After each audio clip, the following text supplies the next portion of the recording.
As a co-chair of TRB's Visualization in Transportation Committee, it's my honor to be the first to welcome you to the 7th International Symposium on Visualization. My name is Pat Hu. I'm the Associate Administrator of Research and Innovative Technology Administration and the Director of Bureau of Transportation Statistics at the Department of Transportation. This International Symposium is organized by TRB's Standing Committee on Visualization on Transportation, which is co-chaired by Michael Peck, he's sitting right here, and myself. This symposium is sponsored by the Federal Highway Administration at U.S. Department of Transportation. The idea is that we will hold this symposium every other year in different locations across the country. And the purpose of, or the objective of this symposium is to increase the knowledge sharing among practitioners, decision makers, and stakeholders. I would like to add that this is also a place where the developer, the user, and futurists, I call them, in visualization, that we come together to further the research, the development, and the deployment of visualization technology and visual analytics. The very first symposium took place in Houston back in 1995. Has been a while. Every year or every symposium, a unique theme will be given or identified. So this year, the symposium will focus on visualization for big data. So when you see the program, you can see the theme. As big data becoming more and more common over the last few years, the visualization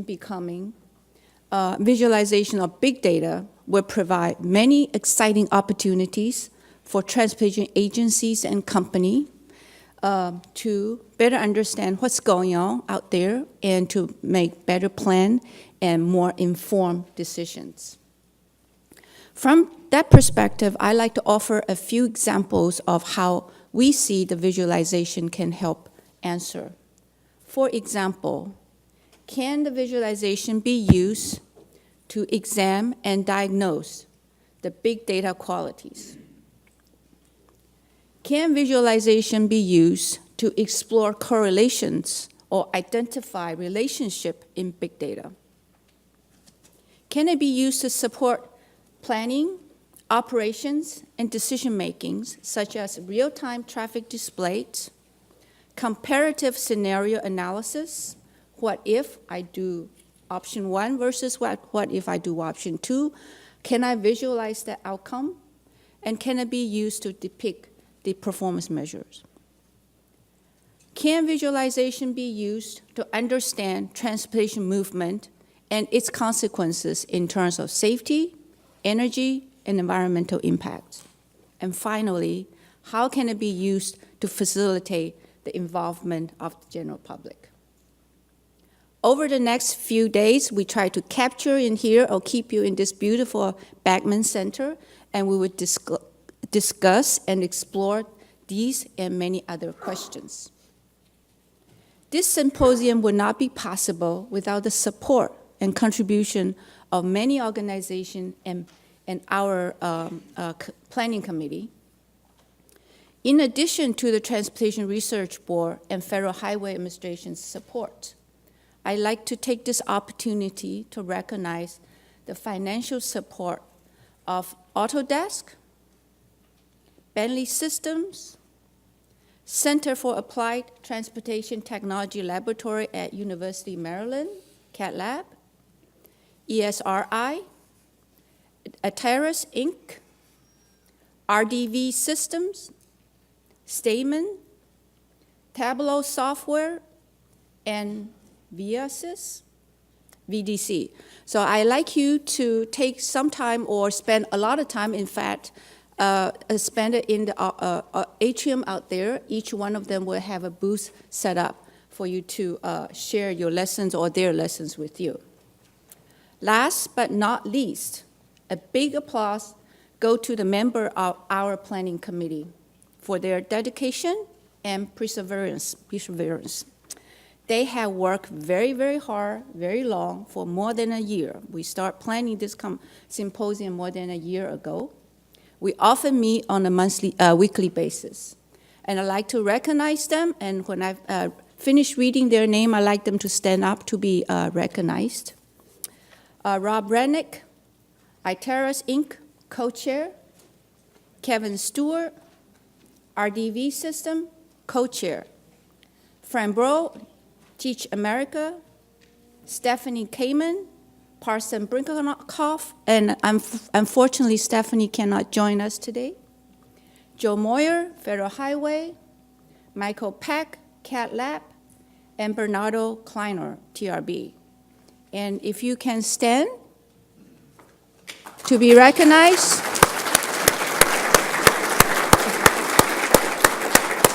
Thank you.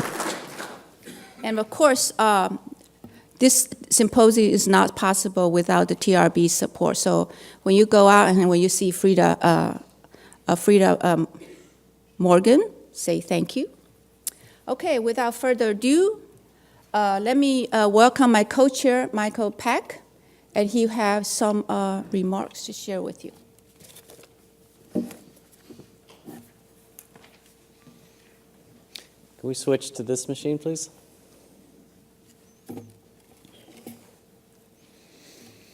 All right, before I introduce our first keynote, I'd like to take a few minutes just to say how excited I am about the program that we have for this symposium. If you'll peruse through your program, you'll notice that we have a wide variety of speakers and topics. We're covering everything from what a lot of us have traditionally thought of as visualization, the VDC and SIM tracks, but we are also doing a lot of big data analytics visualization. We've got the bike, the transit, car sharing people here. We have modeling and simulation folks. We have performance measures, specifically for like MAP 21 requirements. We've got a healthy transit contingent here. We also have signal systems and all sorts of other operational groups that are here. And I'm really excited to see that we're starting to branch out and get lots and lots of different speakers that are excited to come and share what it is they're doing with visualization in their particular industries. And I would encourage you throughout your time here to take a few minutes to go see presentations that you might not normally have thought to go to. If you're a VDC sim person, try to go to at least one of the other presentations in one of the other tracks. If you're not a VD sim person, make sure you take an opportunity to go to at least one of their presentations as well. There's a lot of good stuff that's going on out there, and there's a lot of cross-domain knowledge that we need to be sharing. I do have some unfortunate news, and that is that our keynote speaker for this morning from Walt Disney Imagineering, his son is incredibly ill, and he was not able to make it here this morning. This was a last-minute cancellation. He's sorry he can't be here, but we certainly understand what he and his family are going through right now. So to make up for that, after Jonathan Porter gives his presentation this morning, we're going to do a quick lightning round of talks to get everyone excited about all of the sessions and all the presentations. So if you are a presenter, and a lot of you are presenters, here's what's going to happen. And you've got some time to figure this out. But after Jonathan speaks, we're going to have all of your names up on the screen. And we're going to have a timer. And each of you gets to come down and convince us why your session is so exciting and how your presentation, what your presentation is going to entail. But you only have 30 seconds to do it. So we're going to line up, have 5 people time. We'll go over the rules in a little bit. But while Jonathan's speaking and you're paying attention to him and you're coming up with important questions to ask him about Federal Highway's role in visualization, be boiling down your 15 to 30-minute presentation into 30 seconds and get us all excited. But we'll come back to that in a little bit. Without further ado, I'd like to invite up to the podium someone we're very excited to have with us this year, Jonathan Porter. He's the Chief Scientist for Research Development Technology at Federal Highway Administration. He's going to be talking to us this morning about Federal Highway's most recent initiatives and foray into the visualization realm, and talk to us about what they're looking for from us and what they're doing internally. It's going to be a good presentation. Welcome, Jonathan.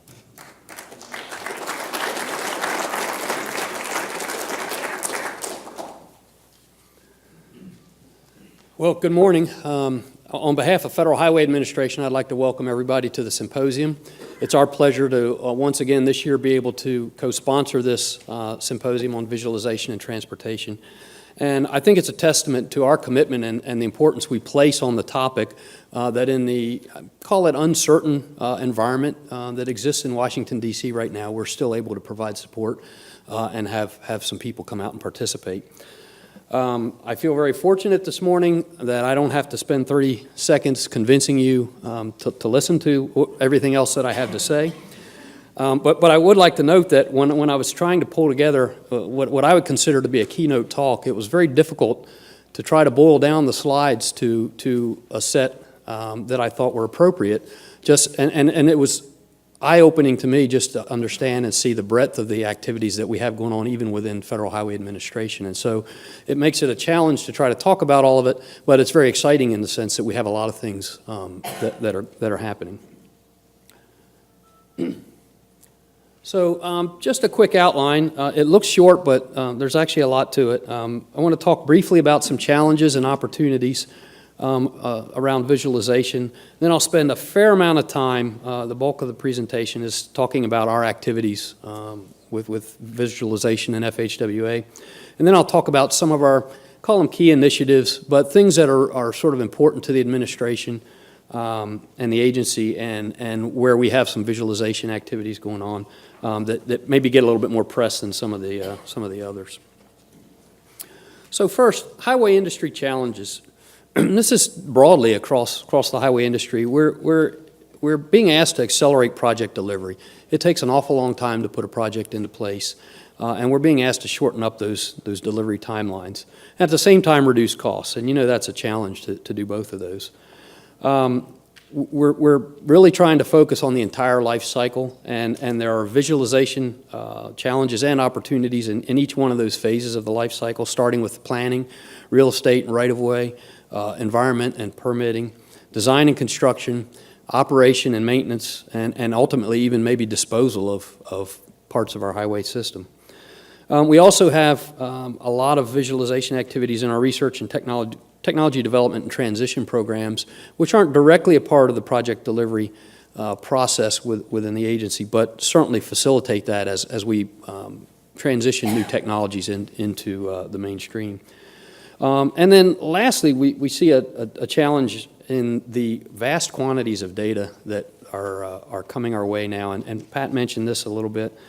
And you know, whether that's data that's coming off the road network with the technology that's going into vehicles these days, and we're talking about connecting those vehicles to the infrastructure, we're just going to see an exponential increase in the amount of data that we have to sort through. And so that's a real challenge as well. Specifically to data, I just mentioned large and increasing quantities, and that seems to be ever increasing.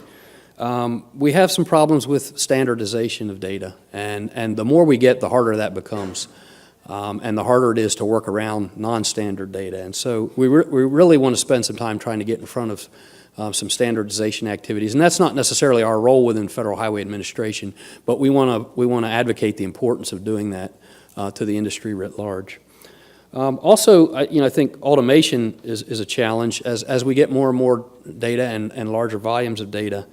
Just trying to automate the collection of that data is beneficial and a challenge, and looking for automated ways to analyze that data also is beneficial. Another challenge is that with a lot of these data sets, we're collecting some very robust information about the highway network. It has multiple uses, and so in a typical state Department of Transportation, We may have some folks that are looking at asset management, and they work in one part of the organization. The operations and traffic folks work in a different part, but they have needs for the same data set. The safety folks work in a different part of the organization and have needs for the same data set. So who owns that? Who's responsible for maintaining and managing that data? And sometimes, there's a lot of this going on. But we need to figure that out. And then lastly, there's some privacy issues, and that's really focused on data collected from vehicles, where we may be able to sort of track a person's travel habits and things, and we have to be able to anonymize that if we're going to be able to put it to good use. So opportunities. In the program or project delivery arena, there's an incredible opportunity to modernize the highway life cycle. And as I said, that starts all the way at planning and goes all the way through the operations and maintenance and perhaps disposal. Public engagement is another key area where we see visualization having a big impact. System performance, that could be traffic data and simulation, congestion management. It could be connected vehicles. We were talking about connected vehicles that communicate with each other, connected vehicles that communicate with the infrastructure, and perhaps even with the traveler, or you may have heard the term V2P used recently, which is vehicle to person, where we're going to start passing this data around. And all of these things provide tremendous opportunities for improving the performance of the system as a whole. But as I said, there's sort of, with them come some challenges. System level analysis and decision support at a very high level when we want to take a look at the entire network and how it's operating or performing and how we make decisions, whether that's about operational strategies, whether that's about investment in new technologies or trying different ways of doing business. Visualization provides an opportunity to really look at that high level systems analysis. And certainly in the area of asset management, and we've seen a lot of activity there with respect to geospatial data, and being able to more effectively manage the information we have about the condition and performance and deterioration of the highway network. Continuing in the area of technology development, there's some clear applications of visualization and research and knowledge discovery, looking through large data sets, whether they be experimental or those that result from modeling and simulation, synthetic data sets, if you will. Visualization tools and visual analytics provide a great opportunity to discover knowledge amongst that data. Just data analysis, even once we've sort of formulated some hypotheses and are trying to study those and analyze data that we might be getting from pilot or demonstration projects, again, some very good opportunities. Technology demonstration, evaluation, and transition. And this is one area where we have seen some success in utilizing visualization techniques to go out and convince other folks that, yes, this does work, is very powerful. And that relates to training as well. Once we get to the point where we're transitioning a technology either into practice or to the next phase of development, visualization provides a very robust way to disseminate that knowledge and to move that technology development forward. So what's our vision as an agency? What we really are hoping to achieve is an integrated process where we can maximize the use of digital data throughout that life cycle and effectively deliver the Federal Aid Highway Program. And again, that's from cradle to grave. We see digital data being the way to go. We see to the extent that we can maximize the sharing of that data or the commonality of that data set all the way through the life cycle, we get more effective results, we're more efficient, and we have a lot less mistakes and redundancy that takes place. Specific to data visualization, again, I mentioned research and technology development. We certainly see a role for visualization there. System performance, decision aids, again, whether that's investment or system operations, doesn't really matter. It's still effective in decision support.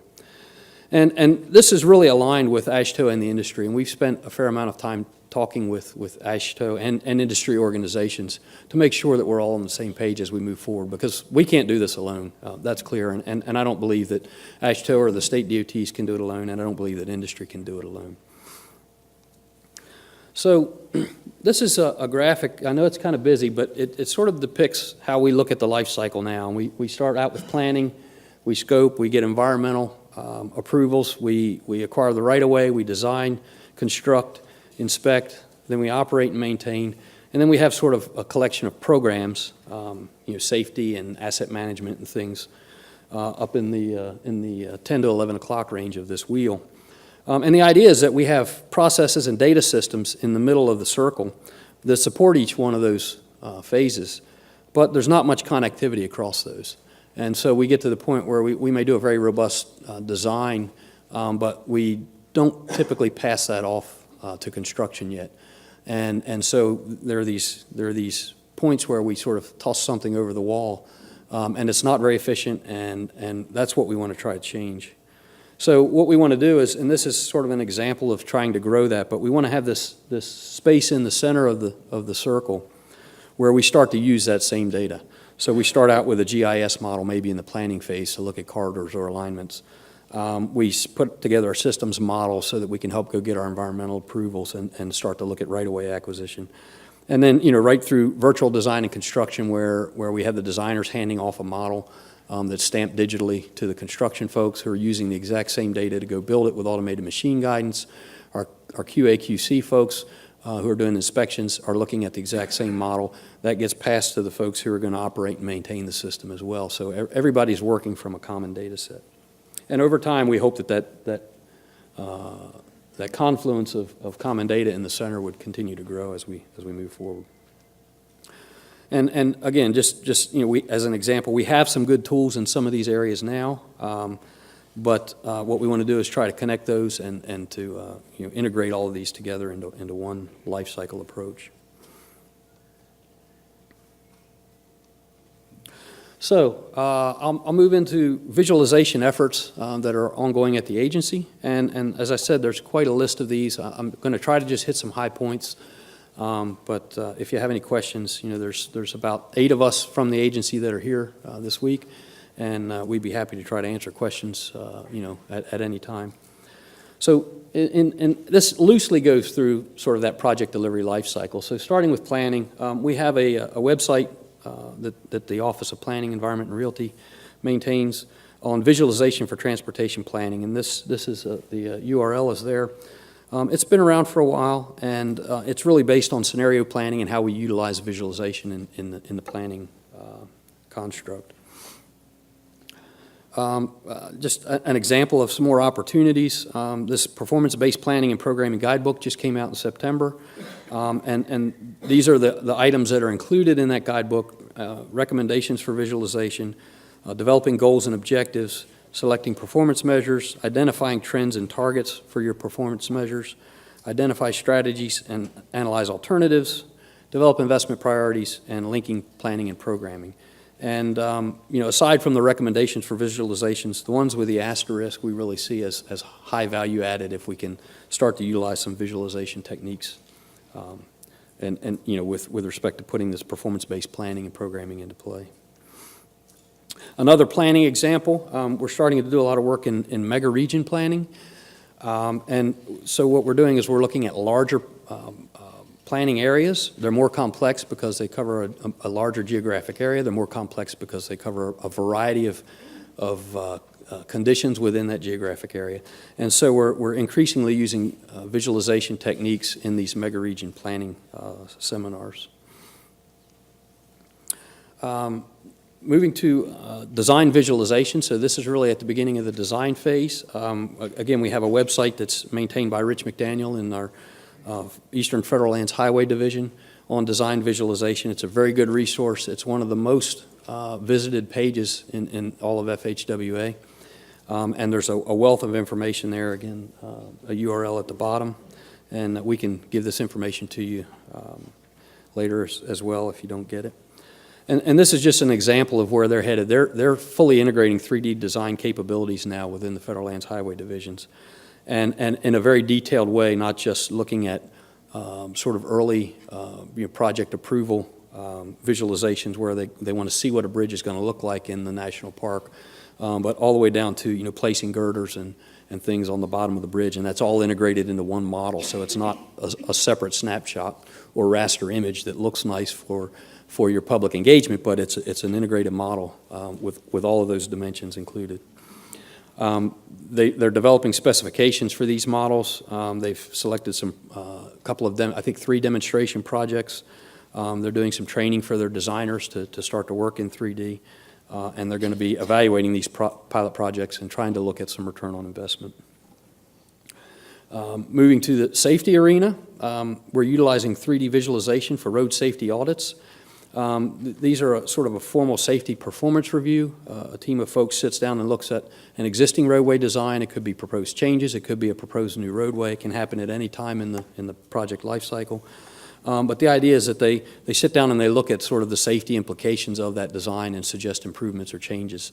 And in a lot of cases, you can imagine the more complex that design is, the harder it is to understand that from looking at plan sheets and two-dimensional drawings. And so the three-dimensional models enable them to sort of understand the safety implications of that design by being able to visualize it in 3 dimensions.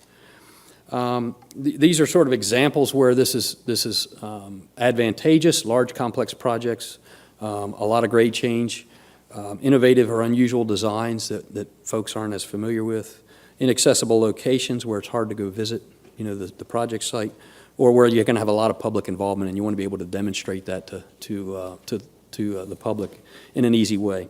Recognize that to do a 3D visualization for a road safety audit does sort of increase the amount of effort that goes into it, so it's probably not a one-size-fits-all solution, but in a lot of these cases it does make sense, and we think that the extra effort is well worth it in the end.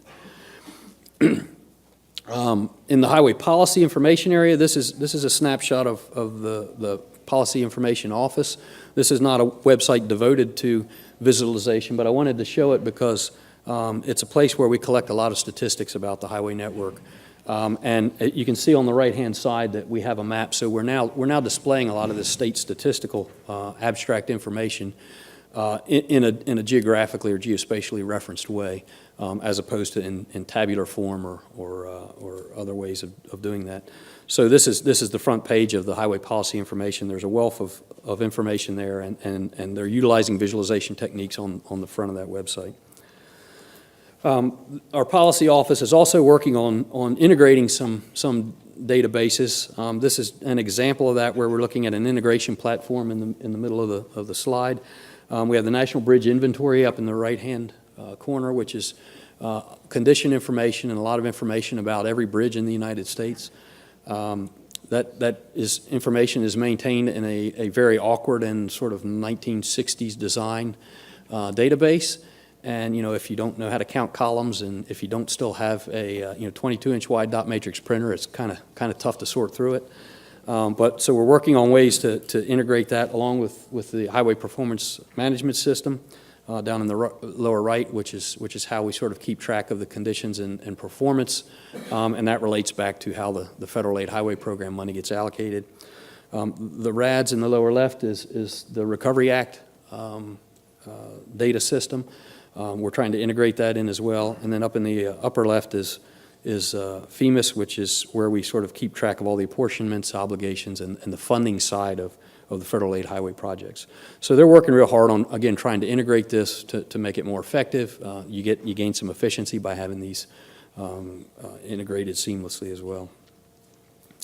Again, in the highway policy area, we had a GIS initiative for that HPMS that I mentioned on the last slide. This is just an example of data. This is AADT, and it's displayed in a graphical way, again, geospatially referenced, and this is available for anywhere in the United States where they collect this data. And there's no client or tool needed on your desktop or on your system. This is all available on the web. Moving to the infrastructure area, we have a long-term pavement performance program. It's been around for about 25 years or so. We've been collecting performance information on I think it's about 2,500 pavement test sections around the country in a variety of climates, a variety of different design conditions, a variety of different traffic levels. And we've been collecting this data for a long time and serving that back out to the public. The InfoPave, the logo there in the bottom right corner is our public-facing website for accessing this information.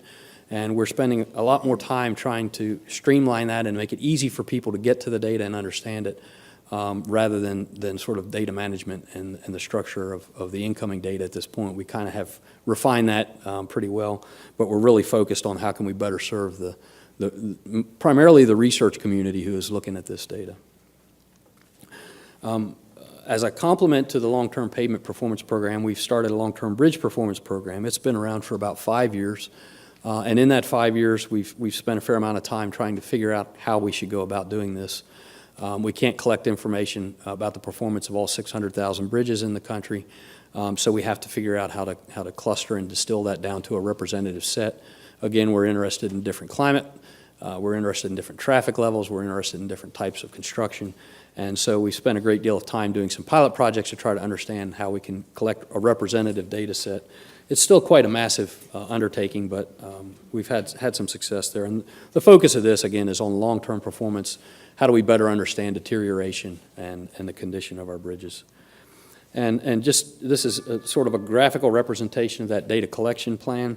You can see that there's bridges clustered in different parts of the country. The colors on the graph, I apologize, I don't have a legend, but the colors on the graph represent different types of construction. And so we have different climate regions, we have different types of construction, and we collect data on a representative set of bridges in each one of those clusters. We've started collecting data in the Mid-Atlantic region cluster as of March of this year. All told, there's going to be about 14 clusters, and we hope to have over 100 bridges in each one of those clusters. So, that's big data. So, in the late 1990s, we developed a digital highway measurement system that we fielded a prototype in about 10 years ago. We thought that the states would be dying to run out and purchase one of these so that they could collect real high-quality, high-resolution information about their highway networks. It didn't really work out that way, but through continuing to push on those efforts, that's been picked up by industry, and they actually were much better at commercializing and bringing it to market than we would have been. And so now, you can go out and buy this you can go buy the technology if you want from a vendor. You can go out and buy the service. Folks will come and collect the data for you, and that's what most of the states are now doing.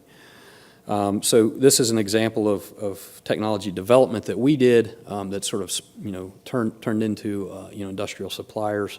And the states are now really sort of, just in the last couple of years, there's been a huge increase in the number of states that are starting to think about how to use this data and collect it and maintain it. As I said, they're buying this data. The databases are huge. In some cases, it's overwhelming for the existing IT networks within a state DOT. Again, I go back to the concept that this data has applications across the DOT, and so trying to understand who's going to be responsible for it is a challenge. And different states are taking very different approaches to this, as you can imagine. But there's an awful lot of collaboration going on through AASHTO amongst the states to try to figure out the best way to do this. And it's kind of a long reference, but if you happen to, go back and Google, is 3D imaging a state DOT's best friend? There was a really good article in the SparPoint Group newsletter maybe a month ago or so. And SparPoint is a three-dimensional data collection conference. They run a series of conferences. It was used to be, maybe even 3 or 4 years ago, was based primarily on LiDAR and laser data collection. They're now doing a lot of photogrammetric work as well, where you don't even need a laser, you just take stereo images and get very high resolution data that way. But it's kind of an interesting article, and it talks about a fair number of states and how they're collecting the data, different approaches, and different approaches to how they're utilizing it as well. So in the area of sort of the future or operations of the network, I mentioned connected vehicles, and we really see this as the future. The entire U.S. DOT has a joint program office focused on intelligent transportation systems. There's 3 big areas or application areas for the connected vehicle program: safety, mobility, and environment. Again, the idea is that all of the vehicles talk to each other, all of the vehicles talk to the infrastructure so that they can exchange information with things like traffic signal heads. They can get signal phase and timing. They can adjust the movement of the vehicles to accommodate the signal phase and timing. You get environmental benefits because you don't have people idling at red lights. You get operational benefits because you don't have stop and go. And so a whole lot of possibilities here. And I'll just show an example of one. This is a snapshot of the mobility applications environment. We have a variety of data sources. We have infrastructure status or data about the road network that will go into this data environment. We have information coming from the vehicle bus. We have weather stations that may be providing information about weather conditions that may influence what they're going to tell the vehicles to do. Truck data, transit, buses, and GPS or some georeference location information. And then on the right-hand side of that picture is sort of just an example of some of the dynamic mobility applications. We can have intelligent network flow. We can have optimized traffic signal systems, not just optimized based on timing, but based on actual traffic conditions. We can have real-time changes to the network based on emergency response or needs. If we need to close lanes or things like that, we can do that. So a real promising future for the connected vehicle, but it's going to be huge amounts of data that are all going to have to be coordinated and provided to realize these applications. Another example in the connected vehicle arena, the safety pilot model deployment is being done, and we have instrumented vehicles that have cameras, forward-facing cameras. We have some external sensors, radar, and we have vehicle-to-vehicle communications and some GPS and geolocation data. We're collecting continuous video on these, so we're getting something like a half a terabyte of data per day out of this. It's very valuable information, but again, with all of that richness, comes some challenges. Another example in the safety arena is the Sharp 2 Naturalistic Driving Study. You're probably aware that driver behavior contributes to a large number of crashes. The nice thing about the naturalistic driving data is it's not a controlled research environment. We're observing drivers in real conditions. We instrument their vehicles. We put cameras in the vehicle. They very quickly forget that the vehicle's instrumented and has cameras on them. And so we can collect real information. And it's not just information about when an incident occurs. It's information about how they drive whenever they're in the vehicle. This study is going to collect information on about 3,000 drivers. The guess is about 18 million travel miles, over 1,000 driving hours. And it includes roadway data information so that can be correlated into the database as well. And it's going to be about 4 petabytes of data, which doesn't sound, if you're not an IT person, it doesn't sound too alarming, but that's 4 million 1 gigabyte USB sticks, and so that's an awful lot of data. This is just an example of some of the camera views that come in. There's a forward-looking camera. There's a camera on the dash and feet. There's a rear-looking camera and one that's focused on the driver's face. We're keeping all of this information, so it's a large amount of data. We have privacy issues associated with the folks, so if we're going to use this for research purposes, we have to be able to take that privacy information back out. And in terms of the data that we're getting off of the cameras, we're looking at ways to try to teach the machines to automatically visualize the environment, if you will. And in one sense, this is almost like the reverse of visualization, because we're trying to get the machine to recognize something in a visual scene and to pull data out of that. But it's really a lot of the same techniques, and the idea is that we don't have the resources to be able to go through all of this information with a human watching the video. So we have to figure out ways to automate the extraction of the features we need out of it. We also have a highway driving simulator that's at the research center in McLean. It was designed and built for driver behavior studies, but we discovered maybe 4 or 5 years ago that we could utilize it to look at highway design as well. And this example you may have seen before. I think we might have showed this 2 years ago at the symposium in Chicago. But it was an interchange in Missouri where in order to get the capacity, they were going to have to take the bridge down and put a wider bridge up. We showed through an alternative intersection design where the two roads actually crossed to go across the overpass, that we could do it within the existing bridge. And so it saved money. It actually increased the throughput and reduced the accidents. We've been collecting data on this, and so it's a win-win. It's cheaper, it improved operations and improved safety. But it's not intuitive for folks to cross over to the left side of the road for a while. And so the designers came in and utilized our high-fidelity simulator to be able to go in and look at the design in a synthetic environment and be able to make changes to that to actually do the design. Then we were able to use a simulator for behavior studies to look at how people were going to view the data to help understand where we needed to put signage and what messages we needed to give them to make sure that they navigated this properly. And then finally, we were able to use the simulator to look at modeling data to look at the benefits. You know, was it going to increase throughput, and you know, how was it going to affect traffic flow? So we discovered that, you know, the simulator had very good application here and in several different ways, and it wasn't really what the simulator was conceived for originally. We extended that to look at you know, some R-cut and a few other novel intersection designs, and that one that was built in Missouri heavily utilized our simulator, but now you know, because of those efforts, there's a lot of these being built in other states. There's been 17 built so far in a variety of states. There's plans to build 45 more. And the R-cut, we have 66 that are built and 61 that are in plans. Just as another example of how to utilize that simulator, we're also looking at active traffic management scenarios. We have a big project in cooperation with the Virginia Department of Transportation in the Northern Virginia area, where we're going to look at speed harmonization, and they're putting in a big active traffic management system where we can have dynamic speed limits, we can dynamically close lanes, we can, you know, have merges, we can do all sorts of things. And so the simulator was used to look at the signage and what's the appropriate signage for people to understand what's going on. And, you know, it gets all the way down to the nuts and bolts of, you know, the spectral qualities of the LEDs on that sign and how are they going to perform and things. So again, it's a great tool for doing you know, design on things that are not sort of traditional or customary items. And this sort of, you know, there's a, if we went a couple miles down the road, there's you know, an accident where we actually start to close a lane off. I don't remember how long this is. I'll let it run just a little bit, but this was all done just to support active traffic management concepts.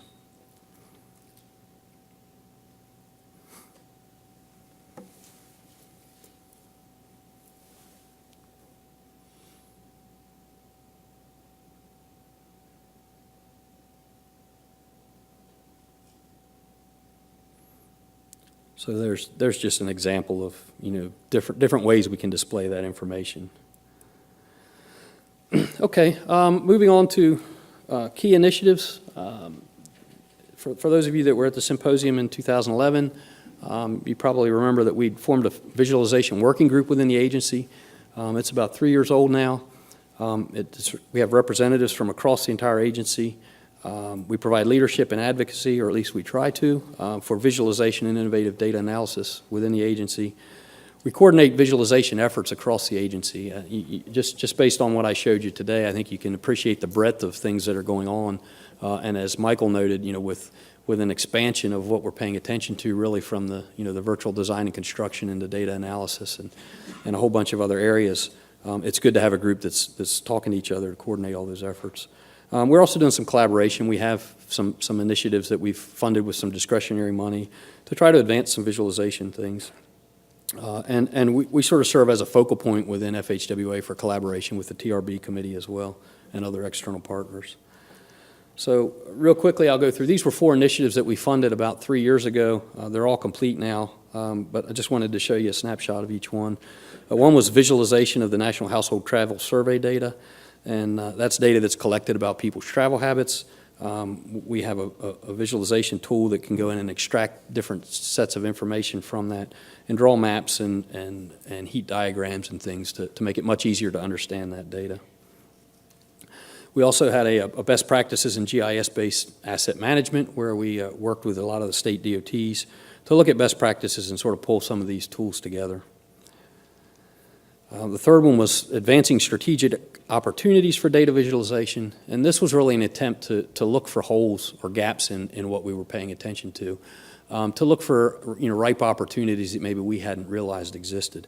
And so we did some study about, you know, the business lines within the agency, looked at where visualization might be able to help, and got some good recommendations out of that, piloting transformative visualization projects, paying attention to open data policies, which actually the administration is pushing that now from OPM and the White House. We're getting directives to enforce open data policies, so we're right in line with that. And looking at how we can enhance our organizational capacity. We have to figure out how to sort of get these ideas into the mainstream offices rather than to have a cohort of people who are real passionate about it that continue to try to carry the burden for the entire agency. And last was a visualization tool for our federal lands highway divisions to look at their agency management system data for things like the National Park Service, and where they could geospatially reference this and look at everything from safety data to design data to condition data, all in one website, an online portal. Also want to mention Everyday Counts. This was an initiative that our administrator, Victor Mendez, stood up when he took office about in 2009. He really wanted to focus on shortening project delivery and accelerating technology deployment. He wanted to go out and work with the states to try to get some of these good technologies into practice. And so we spent a lot of time doing that. We selected a handful of initiatives, technologies, and from late 2010 through December of 2012, we worked with the states. We put on workshops. We organized a lot of webinars. We went out and shared data. We helped them get pilot projects started. And that was pretty successful. So we initiated a second round. We're calling it EDC2. And there's a couple of initiatives that were selected in the second round. We talked about visualization the first round, but we really didn't think there was anything mature enough to really push out to the states at that point. But our hope was that if the program continued, we could do that. And we were very fortunate in the second round that there was two things that were selected. One was the geospatial data collaboration. This is based on Utah's U-Plan model, where they're collecting a wealth of very accurate three-dimensional information for asset management purposes. It provides a web-based data sharing and cloud-based tools so that you don't require any tools to be able to access and utilize the data. It's really, in some ways, it's an extension of our best practices initiative that I mentioned in the last couple of years. And the AASHTO Technology Implementation Group is collaborating with us, and I believe we have 14 states who have adopted something similar to U-Plan now, and are taking this online cloud-based approach to sharing that geospatial data. The other initiative that was picked up in EDC2 is 3D engineered models for construction. For the purposes of EDC2, you could call that VDC, civil integrated management, whatever term you'd like. But the point is that we do three-dimensional planning and design, and we translate that data into construction, so we can hand that directly to automated machine guidance and things to actually go out and build the bridge and the highway.